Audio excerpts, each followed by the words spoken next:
you say, tight end is quickly becoming the least amount of depth from my perspective. I mean, Johnny Munt's a deference player. Johnny Mundt? This guy's never played more than 450 snaps his entire life. And he's played for a long time now.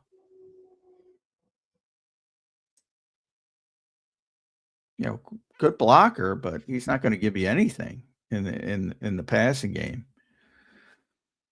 And then you have Grant Calcaterra and did you real quick on Johnny Mundt, did you know that I think Farzy gave us this data on Cilio's show earlier this week? One of Sean Mannion's career completions came to Johnny Mundt. Oh, yeah, they played together in Minnesota. Yeah. Well, one of his career completions, one of few of them, was two. Yeah. Those, it's one of the reasons he's here, I would presume. He completed 66 passes total in his career. One of them went to our boy Johnny Mundt. Gotta love it, Johnny Mac. I don't know if it's. I look. He's like everybody raves about him because he's a good blocker, and he is. But what I'm concerned about is,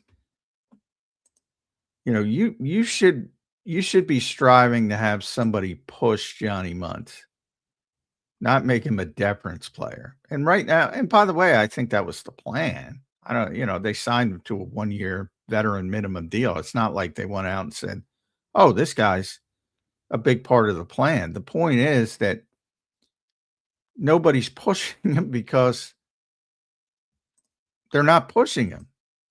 So they said, "Well, we can't lose this guy, so let's sit him with the key players." Somebody should be out there pushing him. And the best case scenario would have been somebody beat him out. And that ain't happening. So that to me is not a good development, that nobody's pushing Johnny Mundt. How many snaps do you think Stowers will get this year?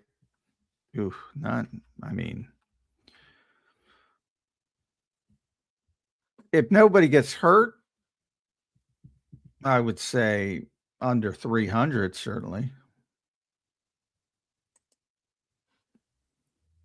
I don't see him playing a lot anymore. I mean, that pick to me doesn't make a lot of sense. Well, you're thinking about it in the short term. Long term, it might make all the sense in the world. By the way, Johnny Mundt got signed to a 1-year, $1.34 million deal. Only $550,000 of it was guaranteed. And people are like, well, he's going to get his guaranteed money, or he already gets his guaranteed. No, the rest of the money. Yeah, he's going to get the rest. For a guarantee, don't you have to make the roster to get it? No, guaranteed is guaranteed, right? Guaranteed is guaranteed. Okay. Yeah. Now you have agent speak where they turned fully guaranteed, and they guarantees, like on big contracts like Jalen Carter's. The only thing fully guaranteed is the fully guaranteed number, and the other guarantees are roster bonuses as you move. Yeah, forward. right. Now it's very likely that he's going to get them, extremely likely, but they're not fully guaranteed. Anything fully guaranteed up front, you're getting, basically at signing, or even if you're not, sometimes they defer it. Not in the case of a small contract, but so. Yeah, he gets, and he actually got $590 because he got $550 guaranteed and then a $40,000 signing bonus. So that's where you're putting your eggs in that basket. That's all right, Johnny Mundt. That's a weak position. Here's a great question. Outside of Dallas Goedert. Here's a great question and an alternative point of view on it, John. You tell me what you think. Curtis says, Xander, could Mundt just be an indication of how much they will run the ball? Well, yeah, that's why he's here. but they needed a tight end who could block after going through a season where they didn't have one who could block. And that's why he's here. And yeah, he's going to be a big part of it. But you would prefer to develop some people that can do both aspects of the job, and then you become more multiple, and it's more difficult for the defense. The problem is when you have one-dimensional players, you're signaling the smart defenses, this is run, this is pass. And you can switch them up and fool them occasionally, but if you try to do it, like, think about it, if how limiting it would be if Dallas Goedert misses those 3 to 7 games, and Johnny Mundt is your top tight end in those 3 to 7 games. Who would be the 3? I guess Stowers, right? Yeah. They're going to keep 3, you think?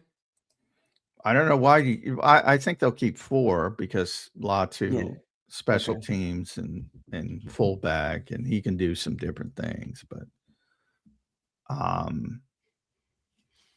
you know, they could list him at fullback. I don't know what they're going to do. So that to me is just a listing problem. But I have him keeping 4, which would be Goddard, Mundt, Stowers, and Latu. But yeah, Stowers, there's a good chance if it continues going this way over the next 3 weeks that Stowers is a game day inactive, you know. And if that's the case early in the season, Latu will be active because he can do all those different things, and Stowers will be inactive. So that'll have people losing their fucking minds early in the season. Now, obviously, if Dallas got hurt, then you got to ramp it up and get him out there. Well, we'll see. I mean, I get your answer on Mundt. Curtis says, I thought predictable doesn't matter. Just got to impose your will. And my response on that would be, well, you got to have better players, right? I mean, I don't know. What do you say? Yeah, I mean, people. People. Predictable is what I say that is predictable is, and please listen, situation. 3rd and 13, you're predictable. 3rd and 3, you can do whatever the fuck you want. That's predictable. Tendencies via personnel can make you predictable as well. So that's the whole point about tight ends. That's why you want tight ends who can be George Kittle. That's the dream. George can be top 5 blocking tight end, top 5 passing. You don't know. Johnny Mundt's in the game, you're going to be run heavy. Eli Stowers is in the game, you're probably going to be pass heavy. Little tells for the Luke Kuechly's of the world. And is that where even if they do know it's coming, if you're better than them? Well, if you execute on any play, doesn't matter. The offense has the advantage over the defense. If they execute perfectly, it's going to be a positive play. Yeah, well, fair enough.